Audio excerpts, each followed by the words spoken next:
all you sewer dwelling dudes and dudettes, Toy Shiz here, and I got a really rockin' review for you today. We are totally going to be checking out the brand new Mattel DC Multiverse Signature Collection, the Penguin. Special shout out and a thank you to Mattel for sending out this big rotund fella out for me to give you guys a fresh look. I didn't know what to expect, really, when I first saw this figure. It was one of those where I saw him in the packaging and I was like, this looks interesting. When I think of the Penguin from Batman Returns, it's very Danny DeVito-ish, and I don't know necessarily if it really captures that essence of the Tim Burton version of the Penguin. We can sure take a look at him, give you guys a in-depth look. This is the Mattel DC Multiverse Signature Collection, Batman Returns, the Penguin. And while I got all you penguins here, I just want to say thanks so much for checking out my fresh look. Make sure to subscribe, hit that like button, and leave a comment.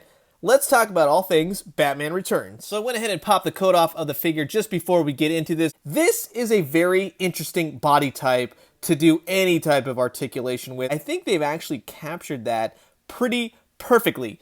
It's so different, it's so odd, and somehow, Mattel, you've actually got it to work. It's almost very indicative of the old Kenner Superpowers, the Penguin figure. You know, he's got the little blue tuxedo, and then they repainted him for the whole Batman Returns line.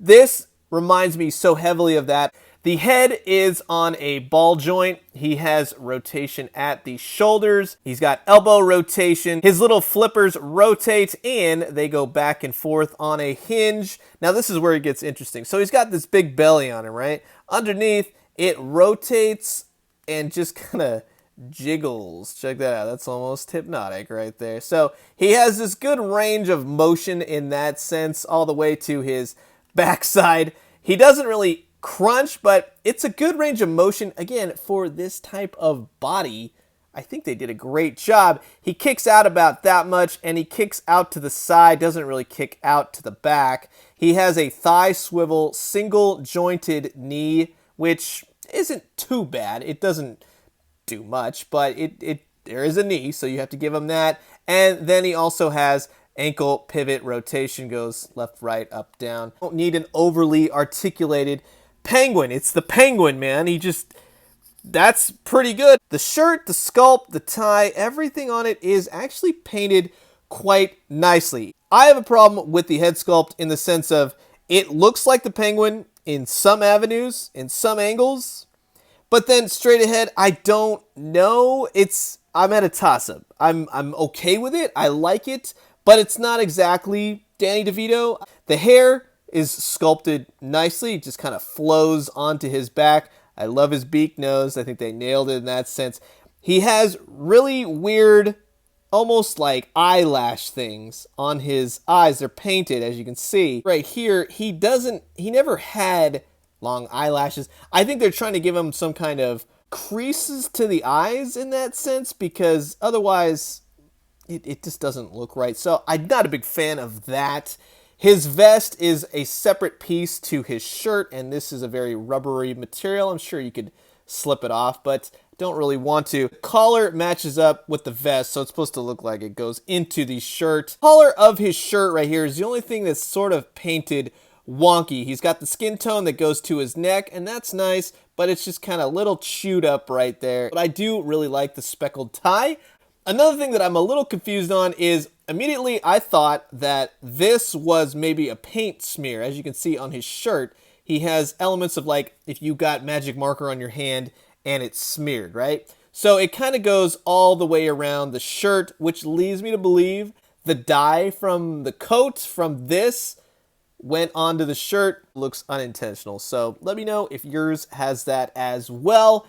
With the legs, he's got really nice sculpted pants. I like the lines all the way down, boot cuffs, and then on the shoes, those are sculpted nicely as well. I mean, it would have been really nice to put a little bit of paint, but he does have paint on the buttons right there, and I like the embroidered stitchery look that it has. So now that I'm kind of looking at it and I see different instances, there's a little bit of that black that I'm talking about on the shirt, which is now on his vest. It kind of gives it like a black wash texture effect to the shirt, so I'm not that bummed out about it. Plus, I mean, I'm going to be displaying him with the coat on. It's not preferable, but it ain't too bad. As far as accessories go, he actually comes with quite a few. You get the old-fashioned penguin top hat, which actually looks really nice. Got a little bow tie around the bottom of the hat. Nice hat, you know what I mean? That's cool. He comes with 2 pairs of flippers. One is a open, the other is a closed. That's more for his umbrella. Glossy black glove thing going on. Comes with his trademark umbrella. It says China right there on the side. That's kind of funny. The handle's painted nicely. Solid black plastic right here, and the tip is painted a gunmetal gray. That's not too shabby. And of course, this, which is the effect piece, so it looks like he's shooting off a missile out of his umbrella. This slips right into the top. I don't know if this necessarily achieves that. It doesn't really look like he's firing something. I think it needed more of the the gas look. If it was kind of gaseous right here, and then it looked like it was kind of shooting out, because otherwise it just doesn't work for me. So let's go ahead and get his jacket back on now. To do it, to slip it on or off, it's actually really easy. It's just kind of push his head down just a little bit so his hair goes up in the back.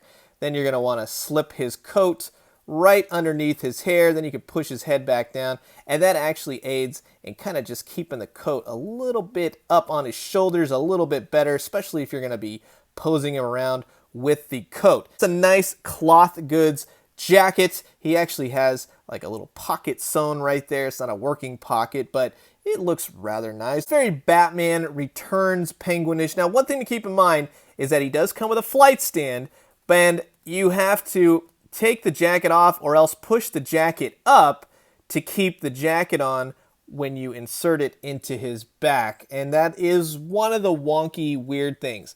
To be quite honest with you, I actually prefer that he doesn't have the hole in the actual cloth goods, because truth be told, I'm not really going to use that.